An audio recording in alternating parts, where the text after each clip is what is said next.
দেখতে দেখতে বিয়ের 1 সপ্তাহ পার হয়ে গেছে। কিভাবে যে সপ্তাহটা পার হলো কিছুই বুঝতে পারলাম না। এই সপ্তাহে বিয়ের অনুষ্ঠান নিয়ে সবাই খুব ব্যস্ত ছিল, এই জন্য সময়টা কিভাবে গেছে টের পাওয়া যায়নি। তোমার সাথে আমার কিছু গুরুত্বপূর্ণ কথা আছে।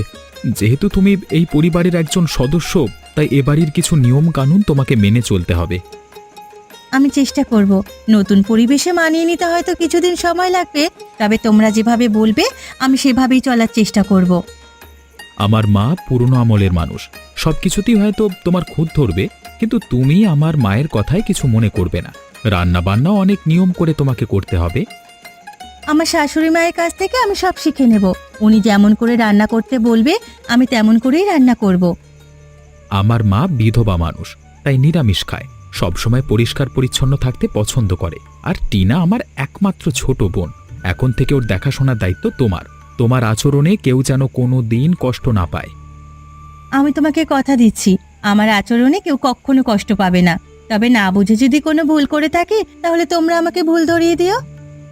আমি সব সময় তোমাকে সাহায্য করবার চেষ্টা করব, যাতে তুমি ভুল না করো। ভুল করলে আমার মা আবার রাগারাগি করতে পারে। তুমি আমাকে নিয়ে চিন্তা করো না, আমি সব কিছু মানিয়ে নেব। তোমাকে দেখেই আমার মনে হয়েছিল তুমিই একমাত্র সংসারের উপযুক্ত, কিন্তু আমার মা পুরনো আমলের মানুষ তো, তাই একটু ভয় করে। মাকে মানিয়ে নিতে পারলে আর কোনো চিন্তা নেই।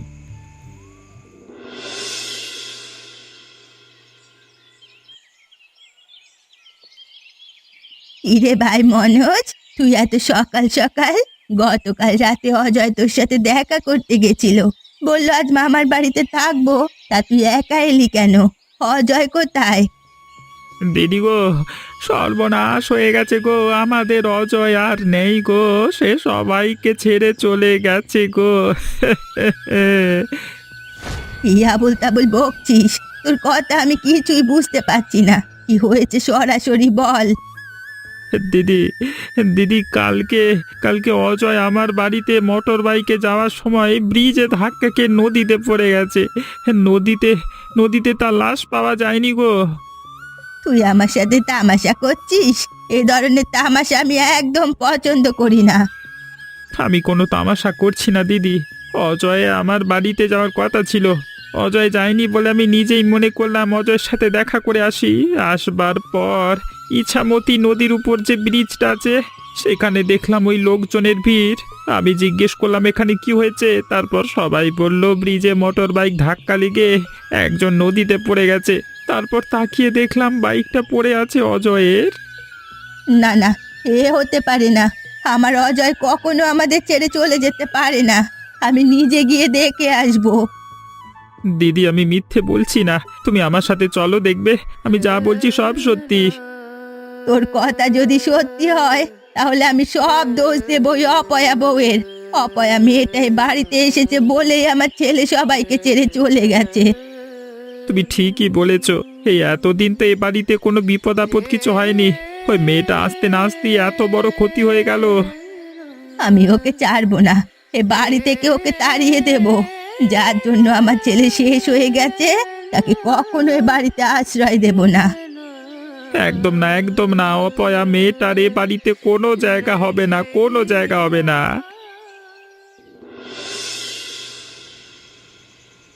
টিনা, তুমি এখনো এ বাড়িতে আছো?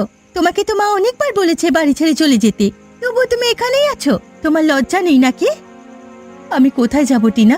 অজয় আমার সবকিছু, সবকিছুতেই ও স্মৃতি লেগে আছে। আমি যেতে পারবো না। স্মৃতি দিয়ে পেট ভরবে? আমার দাদা তো তোমার জন্যই মারা গেছে। তোমার মুখটা এ বাড়িতে দেখলে আমার রাগ উঠে যায়। এবারের বউ হয়ে তুমি না আসলে হয়তো আজ আমার দাদা বেঁচে থাকতো। এমন কথা বলিস না টিনা, আমি কি চেয়েছিলাম এমনটা হোক? দুর্ঘটনায় একটা দুর্ঘটনা, আমার দোষ নেই এতে। আমি তো প্রতিদিন তো দাদার ফেরার অপেক্ষায় থাকি। এখনো মনে হয় দরজাটা খুলে সে এসে বলবে, লতা আমি ফিরে এসেছি। এসব নাটক বন্ধ করো, বাস্তব মানতে শেখো। আমার দাদা আর ফিরে আসবে না। কাল সকালে তুমি এই বাড়ি ছাড়বে, আমরা তোমাকে থাকতে দেব না।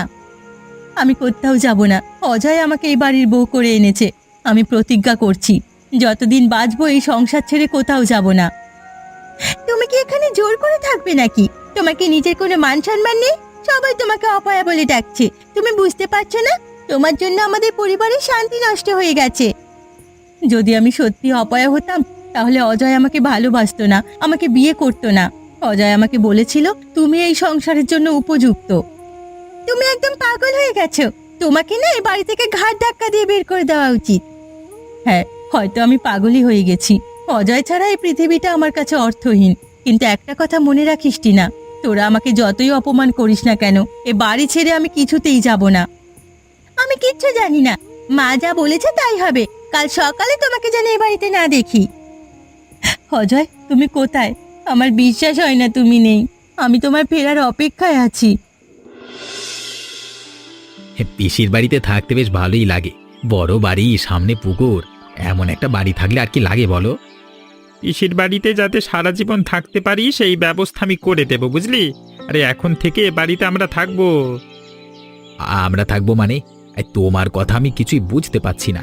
আমি এখানে থাকবার জন্য আসিনি। আরে আমি এসেছি তোমাকে নিতে। অজয় দাদার দুর্ঘটনা ঘটবার পর থেকে তুমি বাড়ি যাওনি। মা খুব রাগারাগি করছে, এই জন্য গতকাল এসেছিলাম তোমাকে নিতে। শোন বাবা, এ বাড়ির একমাত্র মালিক আর বেঁচে নেই, মানে পরবর্তী বংশধর আর কেউ নেই, বুঝলি? তো যদি বংশধর না থাকে তাহলে বাড়িটা ভবিষ্যতে কি মানে এমনি এমনি পড়ে থাকবে? এত ভবিষ্যতের কথা চিন্তা করে পারছি না গো। তুমি বাড়ি চলো। এ বাড়িটা এখন থেকে আমার, বুঝলি বাবা? তুই হবি এই বাড়ির একমাত্র বংশধর। এখন থেকে এখানেই আমরা থাকবো। কয়েকদিন পরে তোর মাকেও নিয়ে আসবো। হ্যাঁ, তোমার মতো এত ভেবে তো দেখিনি। আরে এত বড় বাড়িটা তাহলে এখন থেকে আমাদের। হ্যাঁ, আমার না ভাবতেই ভালো লাগছে। তবে আমাদের একটা কাজ করতে হবে। কাজটা হলো তোর পিসিকে পৃথিবী থেকে সরিয়ে দিতে হবে, তাহলে আমাদের আর কোনো বাধা থাকবে না। হ্যাঁ? তুমি ভেবে বলছো তো? পিসি কিন্তু তোমার নিজের দিদি। যা বলছি ভেবেই বলছি, তুই শুধু আমার পাশে থাকিস তাতেই হবে। আমি তো তোমার সাথে থাকবো, কিন্তু পিসিকে শেষ করব কি করে সেটাই তো বলছো না। আগে থেকে জেনে রাখলে সুবিধা হতো না? জানিস তো, লতাকে এ বাড়ির কেউ দেখতে পারে না। আর লতা তো 3 বেলায় দিদির খাবার ঘরে দিয়ে আসে। হ্যাঁ, তা আমরা দিদির খাবারে বিষ মিশিয়ে দেব, তাহলেই সব দোষ লতার হয়ে যাবে। এক ডিলে 2 পাখি মারা হয়ে যাবে তাহলে। হ্যাঁ, হ্যাঁ।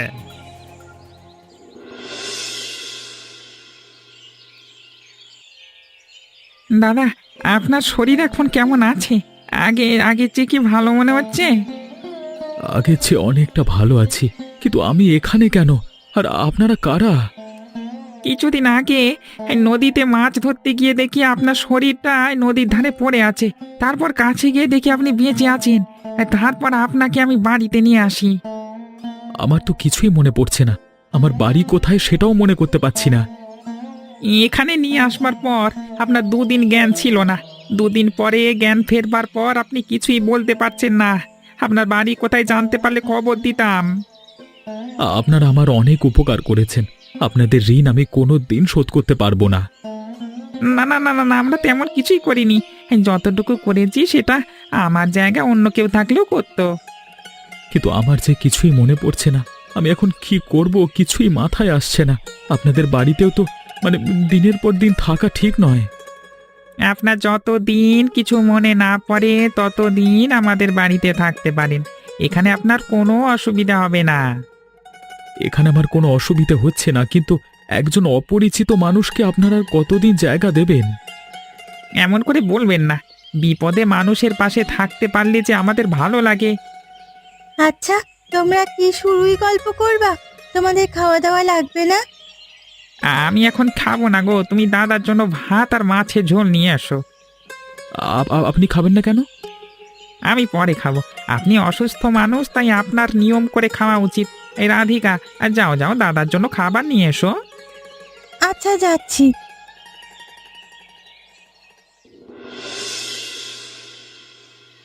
এভাবে আর চলতে পারে না। আমাদের বাড়িতে কোনো বাইরের লোক থাকতে দেব না। বাইরের লোক এ বাড়িতে থাকতে থাকতে একদিন নিজের বাড়ি বলে দাবি করবে। কি করব? অজয়ের বউ তো কোনোভাবে এ বাড়ি ছেড়ে যেতে চাইছে না। একেবারে নির্লজ্জ যাকে বলে আর কি। সেদিন রাতে কি আমি কম বলেছি? কতবার করে বললাম সকালে উঠে যেন তোমাকে না দেখি। তারপরও ওই বদমাস মহিলা এ বাড়িতেই পড়ে আছে। বলে কি না স্বামীর স্মৃতি নিয়ে এ বাড়িতে পড়ে আছে। স্মৃতি ধুয়ে কি জল খাবে? আমার ছেলেটাকে শেষ করে দিয়ে এখন বলছে স্মৃতি নিয়ে আছি। ওর নামে থানায় খুনের অভিযোগ করা দরকার। থানায় অভিযোগ করার দরকার নেই, অভিযোগ করলে আমরা ফেঁসে যাব। আচ্ছা মামা আর দীপক দাদাকে দিয়ে ওই মহিলাকে তাড়ালে হয় না? আমি আজকেই তোর মামার সঙ্গে এ নিয়ে কথা বলবো, নিশ্চয়ই ওর একটা ব্যবস্থা করতে পারবো।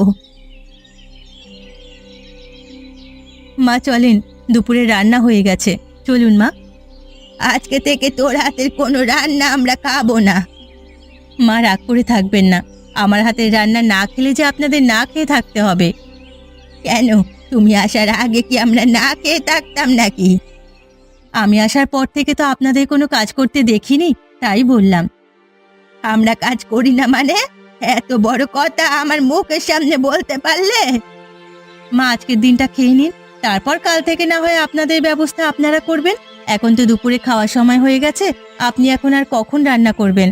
রান্না তো করতে হবে আমিষ আর নিরামিষ, রাধে রাধে অনেক সময় লাগবে। আচ্ছা মা, আজকের দিনটা খেয়ে নি, তারপর কাল থেকে দেখা যাবে কি করা যায়। আমার ছেলের খুনির হাতে রান্না খেতে আমার মন চাইছে না। আমি না খেয়ে থাকবো, কিন্তু ওর হাতে রান্না কোনোদিন খাবো না। ঠিক আছে, তাহলে আমি খেতে গেলাম।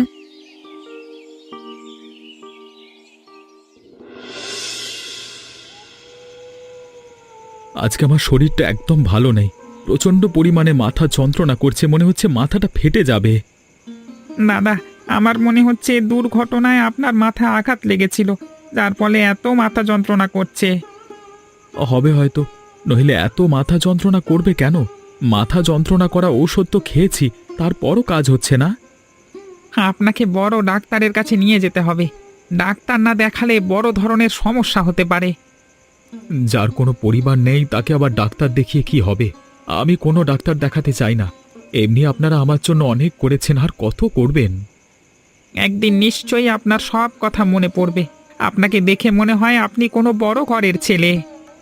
আমার তো কিছুই মনে পড়ে না, মাঝে মাঝে চোখের সামনে ঝাপসা একটা বাড়ি ভেসে ওঠে, এছাড়া আমি আর কিছুই দেখি না।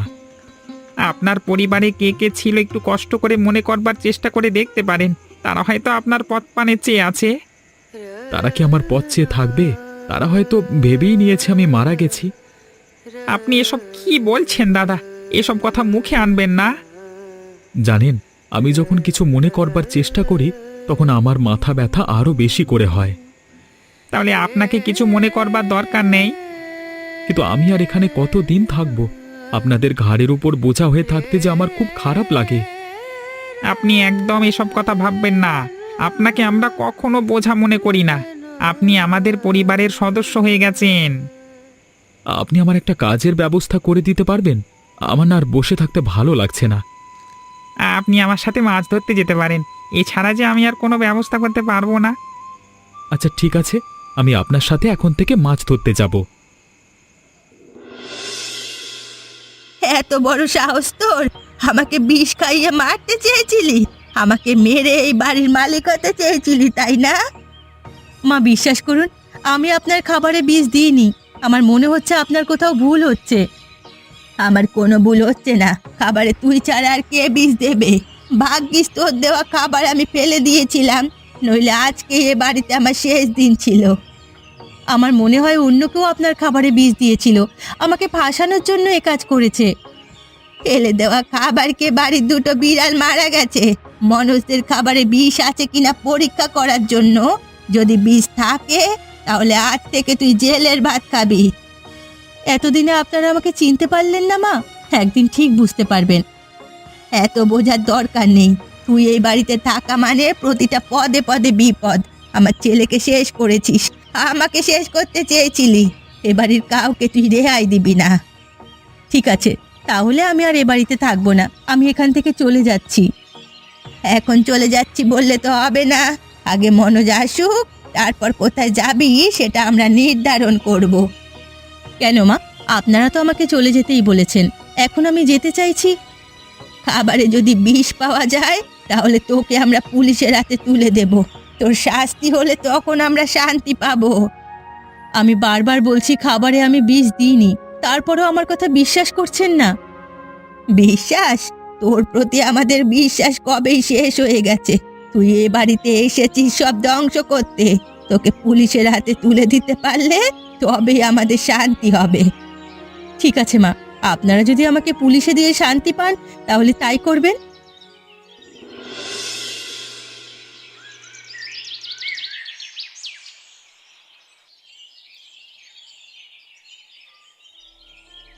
এ অজয়, তুই এখানে মাছ কুড়াচ্ছিস কেন? আমি এদিক দিয়ে ইছামতি নদীতে মাছ ধরতে যাচ্ছিলাম, তারপর দেখলাম এই পুকুরে জল নেই, কিন্তু জ্যান্ত মাছ ছটফট করছে। এটা দেখে আমি তাড়াতাড়ি এই পুকুরে নামি মাছগুলো ঝুড়িতে ভরতে থাকি, কিন্তু আমি আপনাকে তো চিনতে পারলাম না। এই বেবি কি পড়ছিস? আমি চিনতে পারছি না। তুই কিন্তু অজয় রে। কে অজয়? আমি অজয় না, আপনি ভুল করছেন। তাহলে আমারই ভুল। আমাদের অজয় তো এ কাজ করবে না। আচ্ছা আচ্ছা, আপনি বারবার অজয় অজয় করছেন কেন? কে অজয়? হ্যাঁ, অজয় আমার দিদির ছেলে। একটা রোড অ্যাক্সিডেন্টে মারা গেছে। সত্যি বলতে তোমাকে দেখতে না একদম দিদির ছেলের মতো। আপনার দিদির বাড়ি কোথায়? আমার দিদির বাড়ি শ্যামনগর। আমার দিদিরা অনেক বড় লোক। তো দিদির ছেলে অনেক বড় ব্যবসা করতো। কোথায় আপনার দিদির ছেলে আর কোথায় আমি? আমি একজন জেলে, রোজ মাছ ধরি আর বাজারে বিক্রি করি। কিন্তু একজন মানুষের সাথে এত মিল কি করে হয়? আমার দিদির ছেলের সাথে তোমার হুবহু মিল। আপনার কথা শুনে আমার মাথার মধ্যে কেমন যেন হচ্ছে, মনে হচ্ছে মাথাটা ফেটে যাচ্ছে। মাছ ধরতে আর ভালো লাগছে না। হঠাৎ করে তোমার আবার কি হলো? আমি তো এমন কিছু বলিনি। এখন কেমন যেন আপনাকে চেনা চেনা মনে হচ্ছে, মনে হচ্ছে কোথায় যেন আপনাকে দেখেছি। আচ্ছা, তোমার বাড়িতে কে কে আছে? আমার এক দাদা আর বৌদি। ওরা কি তোমার নিজেদের দাদা বৌদি? আমি ঠিক মনে করতে পারছি না, আমার মাথার মধ্যে কেমন যেন করছে। আমি আর কথা বলতে পারছি না। আচ্ছা বাবা, তুমি মাছ ধরো, আমি গেলাম। ঠিক আছে।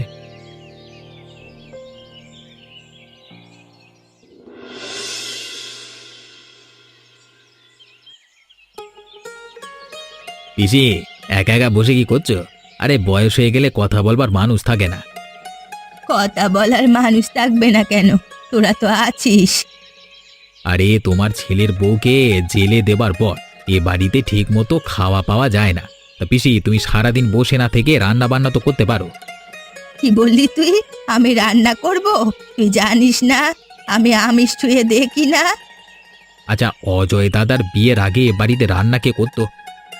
রান্না করার লোক ছিল, সে নিয়মিত রান্না করে দিত। তবে আমার রান্না আমি নিজে করতাম। লতা আসার পর থেকে সবার জন্য রান্না করত। ভেবেছিলাম তোমার বাড়িতে শান্তিতে থাকবো, কিন্তু ঠিক মতো খাওয়া না হলে কি শান্তিতে থাকা যায়? একটা কাজ করি, তোকে দেখে শুনে একটা বিয়ে দিই, তাহলে তোর বউ এসে বাড়ির দায়িত্ব নিতে পারবে।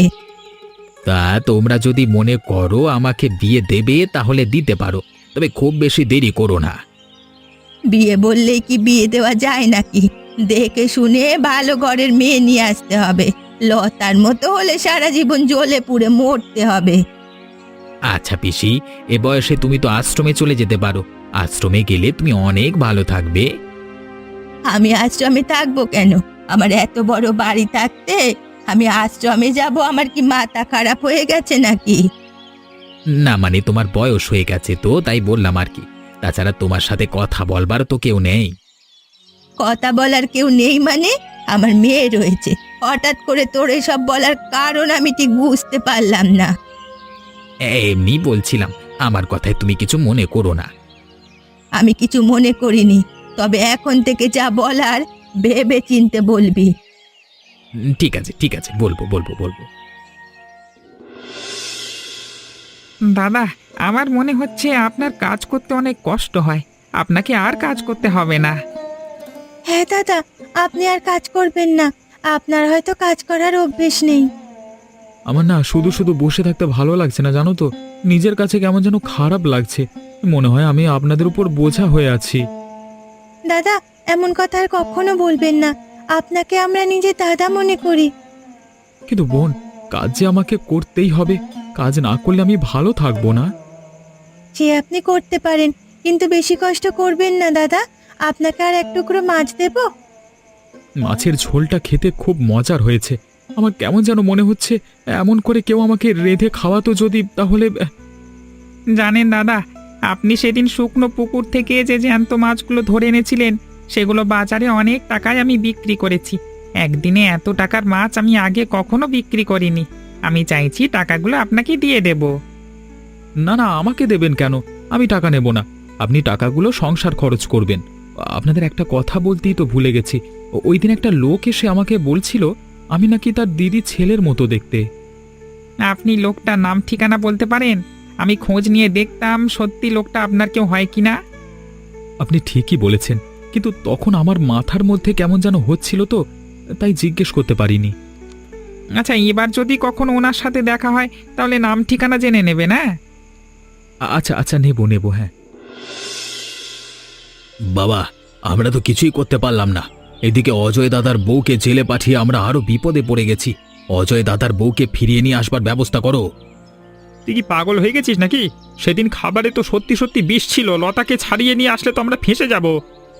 আরে পিসি রান্না করে না। ওদিকে টিনা ইচ্ছে হলে রান্না করে, না হলে করে না। এবার তোর না খেতে হয় না। এবারে একটা দারুণ বুদ্ধি করেছি, বুঝলি?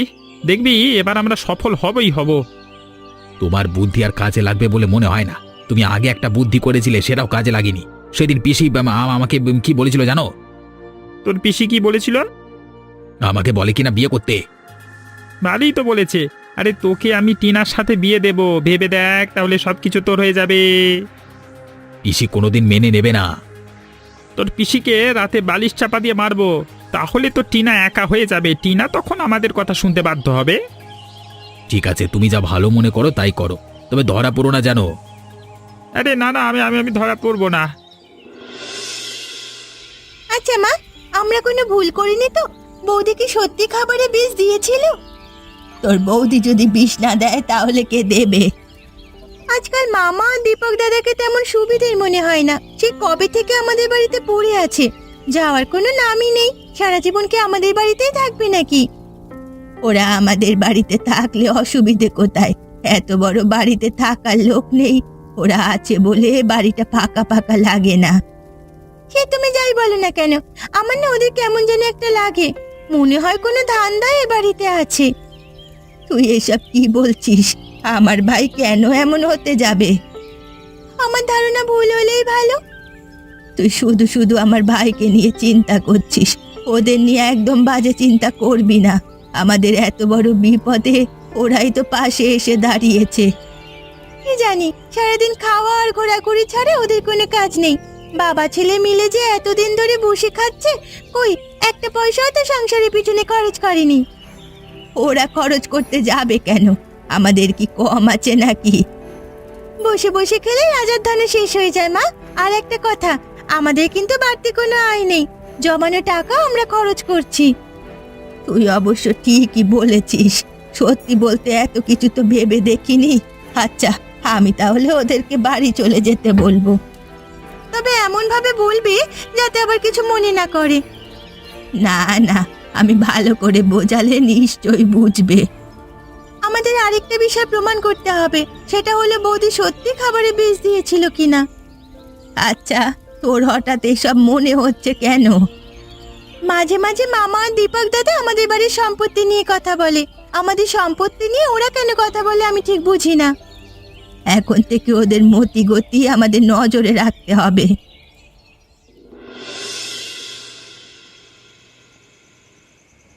দিদি রে, আজ কি তোর শেষ দিন রে? কতদিন ধরে দিনটার অপেক্ষা করছি। আস্তে আস্তে করে বাড়ি থেকে সবাইকে সরাবো। প্রথমে তো ছেলে গেছে, তারপর কৌশলে তোর বৌমাকে জেলে দিলাম, এবার তোকে শেষ করবো। রে, তোর বৌমার কোনো দোষ ছিল না। একটু পরেই তোকে বালিশ চাপা দিয়ে মারবো। ইয়া, কি, তুই আমাকে খুন করবি? আমার ভাই হয়ে তুই এ কাজ করতে পারবি? এতদিন ধরে তাহলে আমি দুধ কলা দিয়ে কাল সাপ পুষেছি। হ্যাঁ, তুই এখনই আমার বাড়ি থেকে বের হয়ে যা। আমি কোথাও যাব না। এ বাড়ি এখন থেকে আমার। তোকে শেষ করে টিনার সাথে দীপকের বিয়ে দেবো। শয়তান, তোর এত বড় সাহস! আমি তোকে আর তোর ছেলেকে দূর দূর করে বার করে দেব। কিছুই করতে পারবে না। আমাদের সাথে শক্তি খাটিয়ে তুমি পারবে নাকি? টিনা আগেই তোদের নিয়ে সন্দেহ করেছিল। আমি টিনার কথা বিশ্বাস করিনি। আমরা কি আর এমনি এমনি এ বাড়িতে পড়ে আছি নাকি? তোরা তো বোকা, তাই ভালো মানুষ আর খারাপ মানুষ চিনতে ভুল করিস।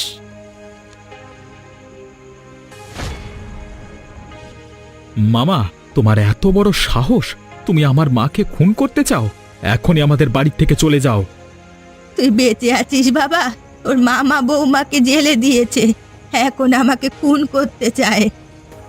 মা, আমি এখন চলে এসেছি। তোমার আর কোনো চিন্তা নেই। আজকে রাতেই আমি মামাকে জেলে দেব আর লতাকে ফিরিয়ে নিয়ে আসব।